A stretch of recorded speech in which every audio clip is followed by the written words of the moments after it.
The recording's already in progress. We didn't start.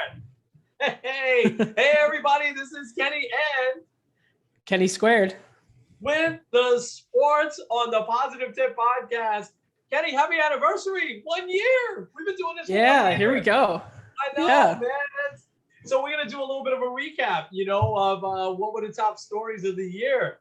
But this has been awesome to be able to do. I mean, we started in a hotel room in Myrtle Beach, and here we are, right? It's I don't think we did video the first one, right? I think we just did the podcast itself. No, I think we might have been the first couple, honestly. I'd have to look, but yeah. I think it also goes to show, like, a lot of times people will talk about doing stuff, but like actually doing it to me is a lot of fun. All right, y'all, no doubt. All right, well, let's jump right in. So what's going on there in the great Midwest in Cleveland? And we can start with your Yankees and wherever you want to start. And I think I know where you're going to start. You're going to probably go back to last Thursday. Yeah, well, I'll start kind of a little bit more local with Cleveland. I just kind of still get that sense of a lot of hype with the Browns. Truth be told, like, you turn on sports radio, that's what they're talking about. Not talking about Summer League with the Cavs. They're not talking about the Indians. But we'll just kind of leave it at that. There'll probably be a little bit more to talk about in a couple weeks as we kind of start to gear up towards football. But yeah, let's start with Thursday night. First of all, well, Thursday, for the record, Field of Dreams game, if no one was picking up on that. But I read that it was the highest viewed regular season baseball game in like 16 years, something like that. So a lot of people were intrigued. I think it just went really well too. Not only, like, obviously I hate the outcome because it really stings, but I think just in general, the whole atmosphere was great. I love that they did like the throwback uniforms. It like kind of felt like we were part of the movie. Interviewing Kevin Costner was kind of fun. And then also kind of the way that they introed and with him going out and then like the players coming out, I thought that was really cool. But I think just in general, when it comes to the Yankees, it's surprising. I'm going to just say this right now. We can mark this August 16th. I'm not sold on the White Sox. The Yankees beat them 5 out of 6 times and really had a chance to sweep them twice. And part of me says that the only reason why they have such a good record is because they haven't played a lot of the same teams that, say, the Rays have played or the Red Sox or the A's. Because you look at it, I mean, it's a foregone conclusion. I saw this afternoon. White Sox have like a 99% chance of making the playoffs. It would be an utter disaster if they missed the playoffs at this point. Yeah. But like those other 4 spots, you're going to have essentially 5. I'm going to include the Jays, 6 teams that are vying for those 4 spots. The West, the East, and then the 2 wild cards. One might come out of the West, but definitely one out of the East, maybe 2. And like the White Sox have a 16-20 record against teams over 500, which not only shows like they struggle against teams over 500, but they also don't play them a lot. The Yankees, I believe, in this year, I think it's 37-36 or something like that. So obviously, like the Yankees, they're playing the Rays, who are a great team. The Red Sox a bunch of times, who are a great team. The Blue Jays are above 500 as well. So like, I think that plays a little bit into it. Also, there's something to be said about teams that kind of coast through August and September, as opposed to teams that kind of have to fight it out. Because like, regardless of whether it's the Rays, the Red Sox, or the Yankees winning the division, they still would have had to have played really hard in September. The White Sox haven't really had to play a hard series, an important series for them since like May. Yeah. So I think that might end up playing a big deal into them. I think one of the biggest issues right now for me, ironically, is the bullpen for the Yankees. Zach Britton looks absolutely lost. He even said, "Take me out of the closer role." Yeah, I was surprised to see that. Yeah. Yeah. Chad Green has been a little bit touch and go. But I think a big part of that is this bullpen has been overtaxed, losing both Cole and Montgomery to COVID, and then also in the same week losing Herman. The Yankees have been throwing out Nestor Cortez, who's been great, Jameson Taillon, who's been great, and then a bunch of guys that you're not too sure about. Luis Gil, who's one of their top prospects. He's been spectacular, but you can't really rely on 7 innings from him. Andrew Heaney's been kind of just one of those guys, and they've done 2 bullpen games in the last couple weeks. So Cole is pitching tonight, which is good. Montgomery's going to pitch tomorrow. Things are starting to look good in the injury front. Sanchez will be back tomorrow. Yeah. Rizzo will probably be back before the weekend. The biggest setbacks, though, Severino suffered.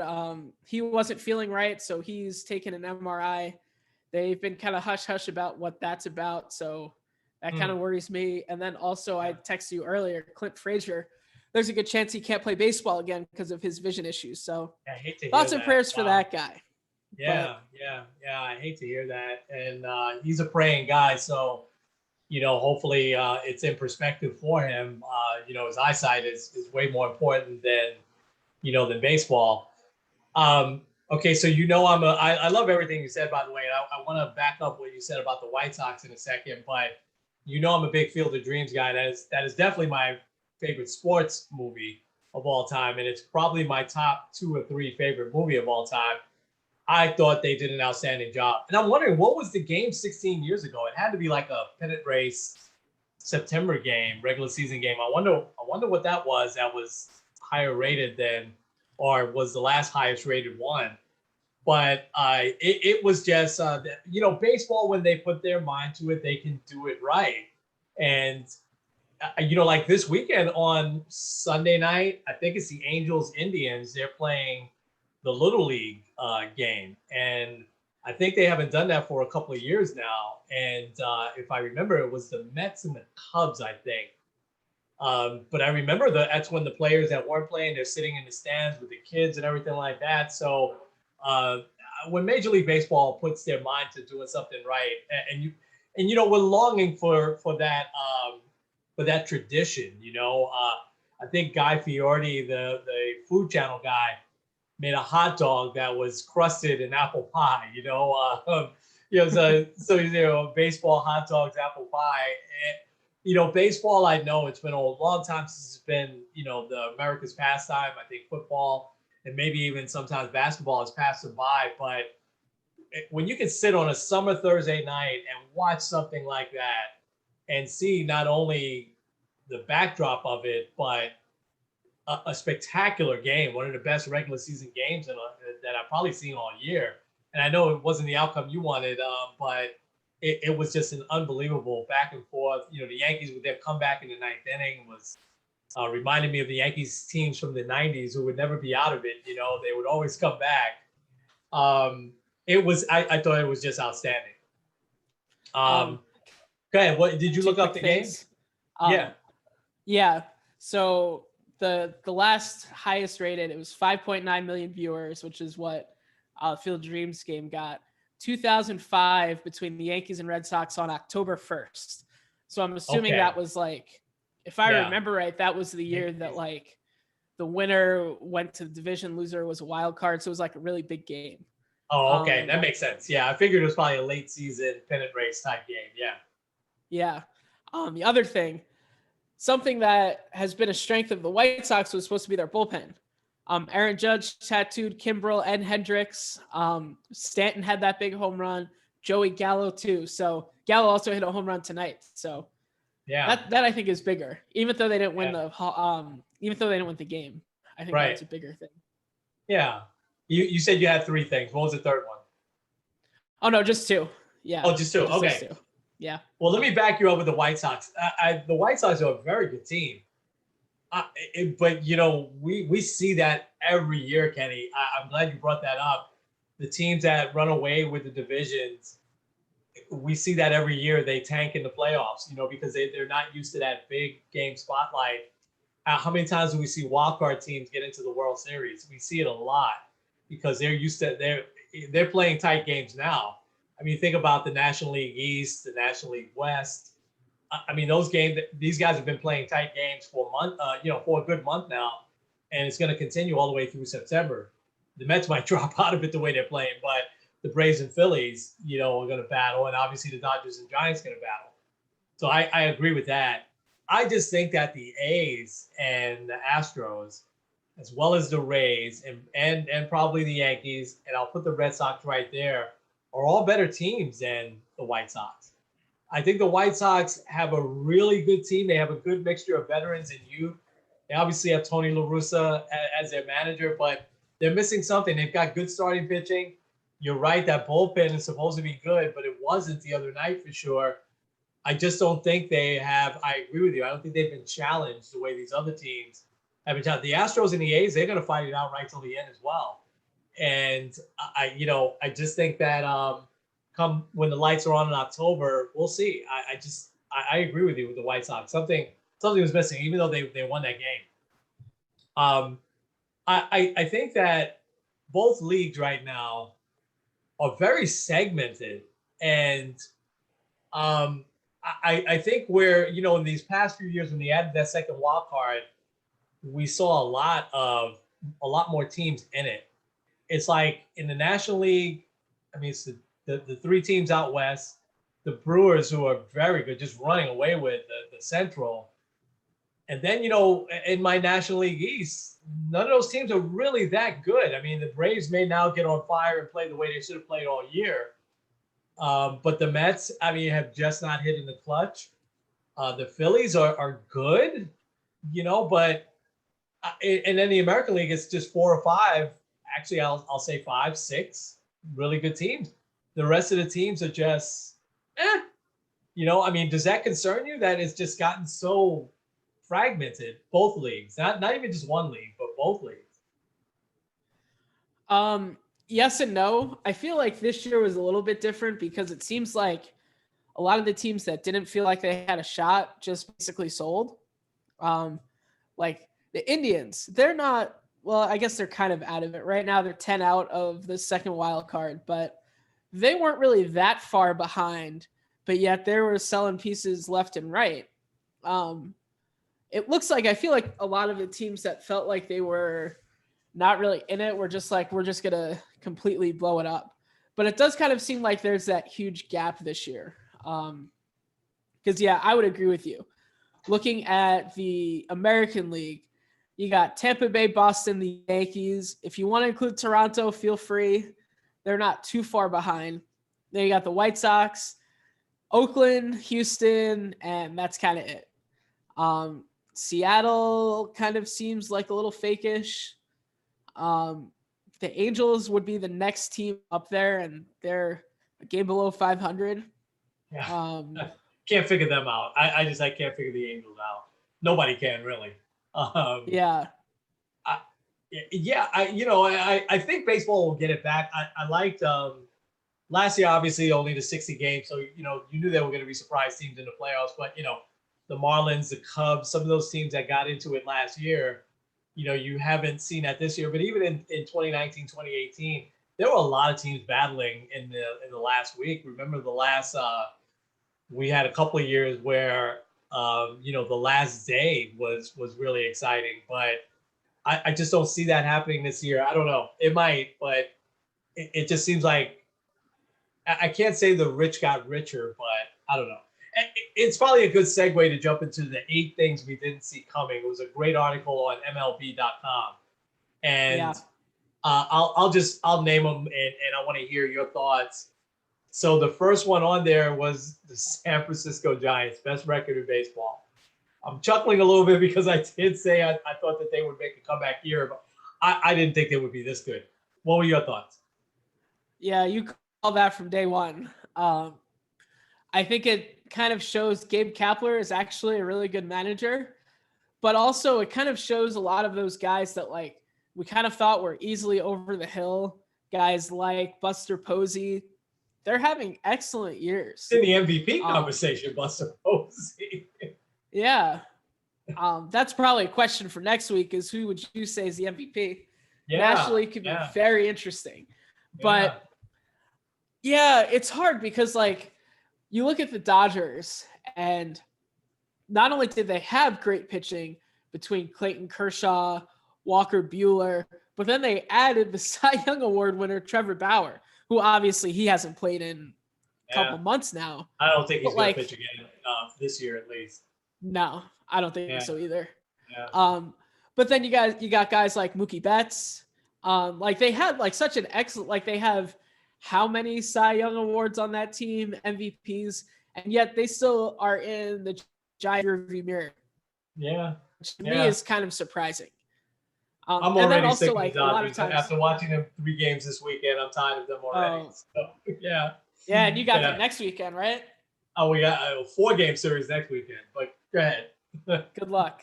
But but then also San Diego too. Like a lot of people that were picking the Dodgers to win the division. Oh, it'll be the Padres. Tatis will take that step forward. They added all of that starting pitching, whether you're talking Yu Darvish, whether you're talking guy from the Rays. Yeah. Like to me, it is very surprising. Yeah. Okay. All right. I'm with you. I didn't expect the Giants to be this good. I thought they'd have a little comeback here. And Evan Longoria just came back, and I didn't realize he also was one of those veterans that we thought was done. And he was having a great year. Brandon Crawford, Belt, these guys that have been with them for a long time, they've just all of a sudden got the fountain of youth. But I'm with you. I credit the manager there. All right, Ohtani, top home run leader in the majors. I know Guerrero is right behind him. And he's also a pitcher. Are you surprised at how great this guy is? Yeah, a little bit. Because, it seemed like doing pitching and hitting is always a challenge. I mean, look at any pitcher when they go up to bat, except for maybe Zach Greinke. They just look overpowered because there's so many things involved in it. But then also being an actual good pitcher too. And then mashing the ball the way that he does, to me, is just absolutely surprising. He could easily hit 50 home runs this year.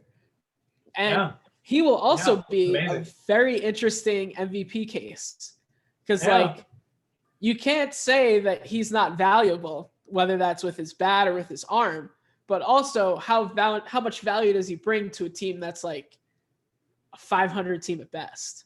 Yeah. But I think when we look back on 2021, last year, I think everyone would just say, oh, it's the pandemic year and the Dodgers finally won. I think you look on this year, you'll be like, wow, Shohei Ohtani, that guy was incredible. I agree. I don't have anything to add to that. He's amazing.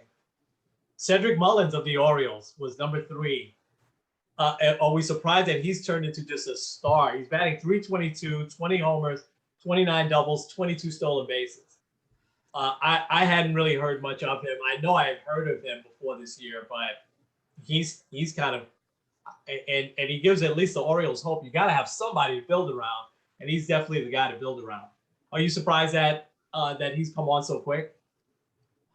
Yeah, a little bit. Because usually, especially those rebuilding teams, you're talking the Pirates or even the Texas Rangers. There's always that rando guy that's an all-star that would be maybe the 4th best pitcher on his team. But because you need that one guy. But Cedric Mullins actually really deserves to be on the all-star team. Yeah, he really did. Yeah. And he might be a really good story to kind of dive deeper into because I'd have to look. He has kind of a crazy story. Oh. I believe he was very close to getting cut. I believe they were very close to sending him down this year, but then they kind of stuck with him. I'll have to look it up, but he's also one of those stories, one of those guys that's kind of flown under the radar a little bit, but he kind of deserves a little bit more recognition. Yeah. Okay. Yeah. No, I'm not familiar with the story at all, so would love to hear about it. All right. We talked about one of these guys, but are we surprised that Joey Votto and Buster Posey? I think Joey Votto is 37. Buster Posey, I think, is 34. Are we surprised that they're in the MVP conversation, that they're having just spectacular years? Yeah. Didn't we do a thing about fading stars Was that Both- this I think year? we had Maybe it both was of them. last year. I think it was last year. I think we had both of them on there. Yeah. They had terrible years last year. Joey Votto batted 226 last year. And Wow. Buster Posey barely played in the last couple of years. So I think it was kind of justified. We thought that they were done, but Joey Votto, I think he's like hit like 16 homers in the last 20 games or something like that. He's just on a tear. I mean, the guy's having a spectacular year. I think the Reds would have to get into the playoffs for him to win MVP.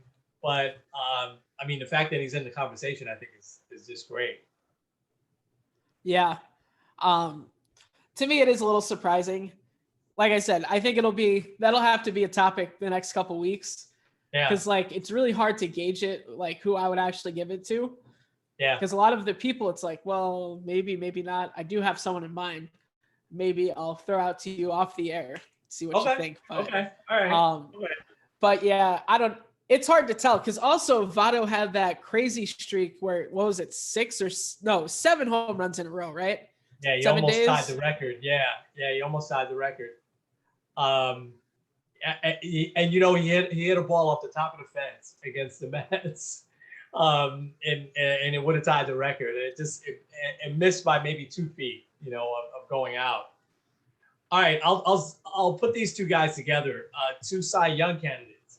Are you surprised? Carlos Rodon of the White Sox and this hurts. Zach Wheeler of the Phillies. Well, to make you feel a little bit better, I would say I'm not as surprised with Zach Wheeler. He wouldn't have been my choice day one, but I mean, he's one of those guys that it was like, oh, the Mets probably shouldn't have gotten rid of him, but I'm not as surprised with him. Carlos Rodon he's also had quite the story. He had 2 different arm surgeries, looked like he was like absolutely done. I remember back in my days at Chase, he was like one of the top prospects. It's one of those guys like, oh, this guy's gonna be great, and then it just never happened. And then all of a sudden he hits a no-hitter this year, and it's like he's never really looked back. So he's pitching great. I'm happy for him. Yeah. And Zach Wheeler, that's not a second guess. We said before that the Mets should sign him before he signed with the Phillies. You know, that it wasn't going to be that much, and you weren't going to get a guy like that. You know, because the year that he had going into free agency when he got healthy was great. But he'll probably win the Cy Young this year. Actually, probably it'll be Walker Buehler. Is my guess right now. But he'll be in the top 3, I bet. All right. Are you surprised that the Minnesota Twins are as bad as they are? Yeah. Yeah, I am too. I'm going to look this up. Twins signings this year. Because, they had a lot of good signings. They did. But it didn't work out. They came off a spectacular year last year as well as the year before. I'm shocked that they fell off the map this year. I really am. And I was rooting for their young manager. I remember when he was a player, you know what I mean? I'm like, I'm just really surprised that, and they're like shockingly bad. I mean, they're probably like close to 30 games under 500 last time I looked. Yeah, let me look that up for you. I do also have I have their free agency signings because I was like they were a playoff team last year. Yeah. So they signed Andrelton Simmons, which is like a really good signing. Yeah. They signed J Happ, decent. Yeah. Hansel Robles, isn't that former Met? Right. No, maybe not. No, Alex Colomé. Yeah. Okay. Yeah. Alex Colomé, who he's been on an all-star team, can close games. Matt Shoemaker. It's not like groundbreaking moves, but yeah, I don't understand it. They're 52 and 66. 52 and 66. Okay, so they've improved a little bit. So they're probably playing a little bit better in the second half. Because they were at one point, they were close to like 25, 30 games under. I hope they and then they started peeling players off at the deadline, which I didn't understand. You know, because players can just have a bad year, and so and they're one of those teams that just can't seem to afford, which we were surprised when they were signing free agents. So I'll look to see if they come back. I hope they stick with their manager and they stick with that core, and hopefully they come back, next year. All right, last one that they had here. Would you have thought this at the beginning of the year that Albert Pujols is a Dodger? No, not at all. Yeah. Um, I would have thought, oh well, Albert Pujols retired because he just can't do it anymore. Yeah. He's not playing much there either, though. He's primarily just a bench hitter, Yeah. but he's and think about this though, man. Game 5 National League Championship Series, a lefty comes in out of the bullpen. You want to face him in the playoffs? I don't care if he's 40, was he 41, 42? I wouldn't want to face him. So that was a great pickup. And you think about what a veteran presence like his means on the bench for, the Dodgers, who still a good part of their core is still pretty young. So I thought that was a great pickup. He's not playing much. I think he got up once, I think, in the series against the Mets. Well, those were the ones. Well, let's go ahead and transition because we're celebrating 1 year. It's been great to do this. We're going to continue it, obviously. So a lot of things that we talked about over this past year, and I asked you to jot down 3 things that stood out for you. I jotted down 3 as well. So let's go 1 and 1. I'll kick it off first, so this way you can wrap it up. I absolutely love the human stories that we've been able to talk about because you offer quite a different perspective, and you are able to really weave God into the conversation in a way that I should be able to, but you're always thinking about that. And some of the human stories that stood out, I jotted down. Deshaun Watson, we've talked about him a lot. That story's still unfolding. But just we talked about him as well as Trevor Bauer. We didn't shy away from that. And just the sexual assault that some athletes, do is just a terrible thing. We talked obviously a lot about Mickey Callaway as well. So I like the human stories, but on the positive side, we're able to find those really stories that make you feel good when you're reading it. And hopefully anyone who heard us talk about it made him feel good too. The Drew Robinson story, I think, is probably the most spectacular one, surviving that suicide attempt and him landing on his feet now. And then the Monty Williams one, I thought was spectacular as well. And then the Fizdale story, I had no clue. It was you that found that one. I had no clue that the depth of him. I knew he was, seemed like a great guy. We wanted to see him succeed as a coach, here with the Knicks. But then, reading about how he's put everything in perspective, I think was a great, and being able to talk about that was great. So I'm combining mental health as well as, the human stories, talking a little bit about Simone Biles and, the Kevin Loves, some of the folks that struggle with that, and then being able to be brave enough to talk about it. And then for us to be able to kind of discuss it and really put a God perspective on it as well, that's been a big, big highlight for me. Yeah. I think one that kind of sticks out to me kind of goes along with what you were saying, and that's the story of Alex Smith. I feel like we've had several with him, whether we're talking about the fact that he was even in consideration, and then kind of like he was one of those stories that we didn't just talk about once. We kind of followed his whole journey throughout the entire year. And I think kind of seeing that whole thing unfold to me was a really cool journey to go through. And then also just like kind of shows that really with God, all things are possible. I mean, watching the documentary and seeing all of the stuff he went through and then was still able to like actually win football games afterwards, to me is spectacular. Oh, I agree. And I remember you hadn't seen the documentary and I pushed you to watch it and you were just like, you were floored. I remember you couldn't stop talking about it. It's really unbelievable. I'm glad you brought that up. All right. So is that your one, your third one? Okay. That's my first. Yeah. Oh, that's your first. Okay. All right. Um, Um, I'll do. That's okay. I'll do my second one. And I'll tell you the top one in a second. I should have those human stories as the top one, but another one kind of stands out. Here's the one that really stands out because you called it right from day one, and that's Tom Brady and the Bucks winning the championship. I mean, you called the two teams in the Super Bowl, and you said that he would carry the team to the championship. And I tell you what he did, I just still can't put it into words, And obviously, I'm a Jet fan. Rooted against the Patriots all those years, but I love greatness, and the guy he's just great. For him to go there in the first year and do what he did was just great. But Bruce Arians, I want to give him a lot of credit because they gave him and surrounded him with some really great weapons. They knew that, hey, how long is he going to play? We've got the best quarterback of all time. Yeah, I'll say that. Here for at least this year, probably at least next year. We're going for it. And I wouldn't be surprised if Tampa won again this year, but that just stood out because when we did our football preview, which obviously we're going to do in a few weeks, you called it. So that's my second one. My second one actually is very similar. I have the predictions that we nailed.